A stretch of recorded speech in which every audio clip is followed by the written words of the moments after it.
मेरे प्यारे साथियों, दुनिया में नहीं भारत में सबसे पहले नदियों को आपस में जोड़ने का जो विचार था, ये एक अंग्रेज थे जिनका नाम था सर आर्थर कॉटन। उन्होंने वर्ष 1919 में दिया था ब्रिटिशर्स की हुकूमत के दौरान। बड़ा सवाल बनता है, क्यों सर नदियां जोड़ने का ख्याल क्यों आया था? आइए मैं थोड़ा सा बेसिक बात बताता हूं। मेरे प्यारे साथियों, भारत के अंदर जब हम भारत की ज्योग्राफी पढ़ते हैं तो एक बहुत बेसिक बात हम लोग सीखते हैं, और वो क्या है कि भारत को दो भागों में बांटती है नर्मदा नदी। दो भागों में बांटती है। कौन से दो भाग? ऊपर की तरफ उत्तर भारत और नीचे की तरफ दक्षिण भारत। क्लियर है? इसको मतलब क्या हुआ? अब नर्मदा नदी के ऊपर की तरफ यानी नॉर्थ की तरफ है विंध्या, और नर्मदा नदी के साउथ की तरफ है सतपुड़ा। इन दोनों के बीच में है नर्मदा।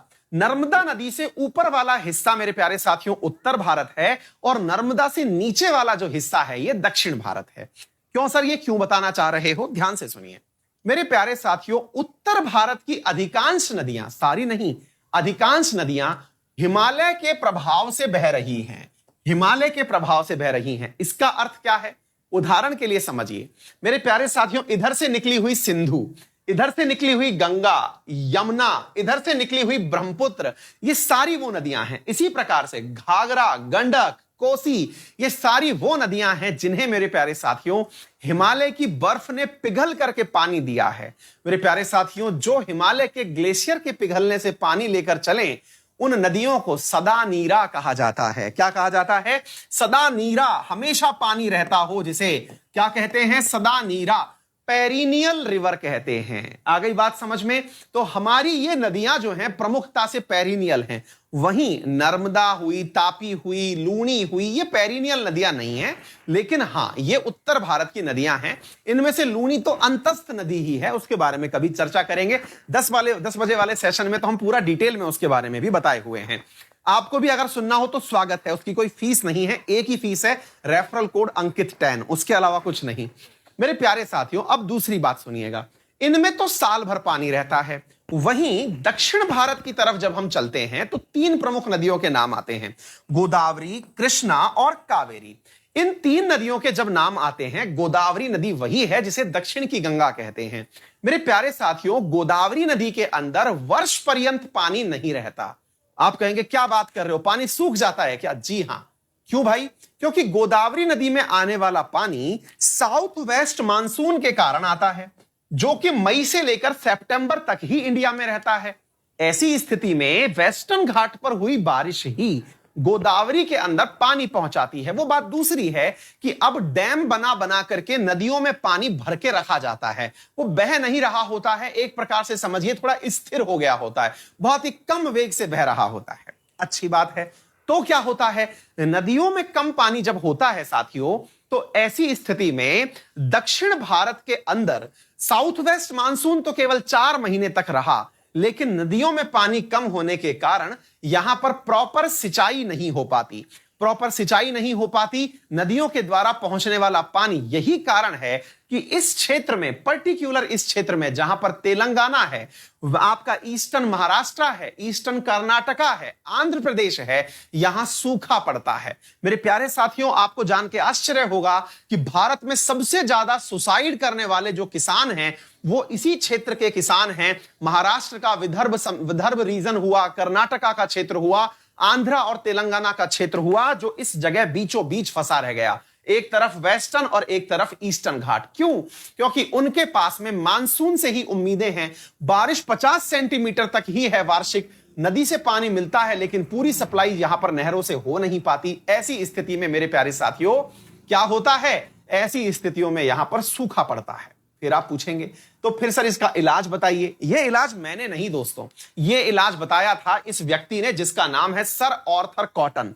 1919 में इसने इलाज बता दिया था। क्या कहा था कि देखो, भारत की कुछ नदियां जो कि उत्तर में बह रही हैं, इनमें हमेशा पानी रहता है, और ये पानी ले जाकर के बंगाल की खाड़ी में डाल देती हैं। जब ये यहां पर पहुंचती हैं बंगाल की खाड़ी में, तो मेरे प्यारे साथियों, बंगाल की खाड़ी के अंदर जो पानी है वो खारा है। तो मीठा पानी खारा बन गया तो पीने लायक बचता नहीं है।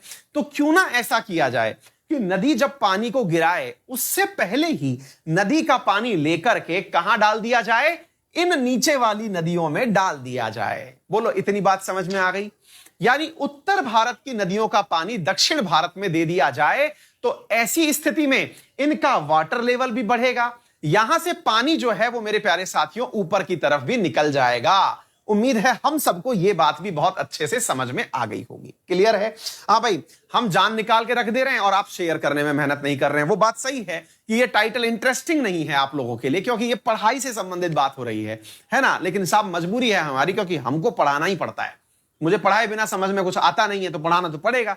ऐसी स्थिति में भारत में रिवर लिंकिंग की शुरुआत कब से हुई, अब उसके बारे में सुनिए मेरे प्यारे साथियों। सबसे पहले जब यह सर आर्थर कॉटन ने बात करी तो इसके बाद 1960 में जब देश आजाद हो गया, उस समय भारत के सिंचाई मंत्री हुआ करते थे जिनका नाम था के.एल. राव। उन्होंने कहा कि क्यों ना हम ऐसा करें कि गंगा और कावेरी को आपस में जोड़ दें। ऊपर से गंगा, फिर महानदी, फिर गोदावरी, फिर कृष्णा, फिर कावेरी, इनको आपस में जोड़ दें। ऐसा 1960 में स्वतंत्र भारत के अंदर पहली बार मेरे प्यारे साथियों के.एल. राव ने यह बात कही।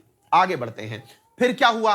राष्ट्रीय जल विकास एजेंसी। अब यहां पर ध्यान से सुनिए, इंदिरा गांधी जी को फिर यह बात समझ में आई कि हां यार, इस बारे में कुछ करने की आवश्यकता है। वर्ष 1982 में इंदिरा गांधी जी के द्वारा भारत के अंदर राष्ट्रीय जल विकास एजेंसी का गठन किया गया। मेरे प्यारे साथियों, यह है नेशनल वाटर डेवलपमेंट एजेंसी। इसकी स्थापना कब हुई? 1982 में। किसने करवाई? इंदिरा गांधी जी ने। और क्या कहा इसमें? यह कहा गया कि हां चलिए, हम लोग आपस में मिलकर के एक ऐसा संगठन बनाते हैं जो नदी जोड़ने के ऊपर कार्य करेगा। भारत में पहली बार नदियों को जोड़ने के लिए जो प्राधिकरण बना, यह 1982 में बनकर तैयार हुआ। फिर क्या होता है? 82 में यह प्राधिकरण तो बन गया, काम कुछ नहीं हुआ। फिर सुप्रीम कोर्ट ने 2002 में इनको साहब बुलाया और पूछा कि यार एक बात बताओ, तुम लोगों ने 1982 में कहा था नदियां जोड़ेंगे, अब तक तो तुमसे कुछ हुआ नहीं। तो साहब सरकार ने अपनी तरफ से जवाब दिया कि सर हम नदियां जोड़ देंगे और आप चिंता मत करिए, हम ये काम कर देंगे। सुप्रीम कोर्ट ने 2002 में आदेश दिया कि सुनो, तुम्हें टाइम दिया जा रहा है कि 2016 तक ये नदियां जुड़ जानी चाहिए। सुप्रीम कोर्ट के आदेश के लिए सरकार ने उस समय तो हां कर दिया, लेकिन यह प्रैक्टिकली पॉसिबल नहीं हो पाया।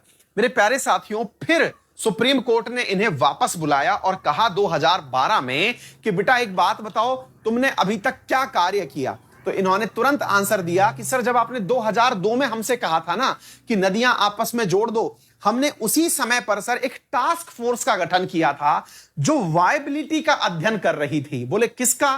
तो इन्होंने कहा कि साथियों, हमने 2003 के अंदर एक टास्क फोर्स बनाई थी जो केन बेतवा रिवर लिंक को आपस में जोड़ने के बारे में विचार कर रही है। तो 2016 का स्टेटस यह है मेरे प्यारे साथियों कि भारत में कोई नदी अब तक जुड़ी नहीं है। 2016 के अंदर जो बननी थी, जब 2002 का जब आदेश हुआ था तो 37 नदियों को आपस में जोड़ने का निर्णय लिया गया था, लेकिन अभी तक एक भी नदी के ऊपर एग्जीक्यूशन नहीं हुआ है। आपने एक नाम बहुत सुना होगा जिसका नाम है केन बेतवा रिवर लिंक परियोजना। मेरे प्यारे साथियों, वो केन बेतवा रिवर लिंक परियोजना ही थी जिसके ऊपर सबसे पहले टास्क फोर्स का गठन किया गया था, यानी कि डेडिकेटेडली एक विभाग का निर्माण कर दिया जो रिवर को जोड़ने का कार्य करेगा। लेकिन अभी तक भी उस पर कोई भी निर्णय नहीं हुआ है। क्लियर है? अभी तक भी केन बेतवा जुड़ नहीं पाई है, क्योंकि पर्यावरणविद उसको लेकर के अभी भी धरना देके बैठे हुए हैं कि सर हम नहीं जुड़ने देंगे। अभी यही कार्य गोदावरी और महानदी के लिए हुआ है, इन्हें जोड़ने की बात चल रही है। उम्मीद है सभी साथियों को यह बात समझ में आ गई होगी। और यहां पर मेरे प्यारे साथियों गोदावरी, कावेरी, गोदावरी, महानदी, इन सबको जोड़ने की बात चल रही है। क्लियर है? तो यह सारा की सारा हमने सारी जानकारी दे दी। इसी के लिए टास्क फोर्स बनाई गई है कि महानदी को गोदावरी से जोड़ा जाए।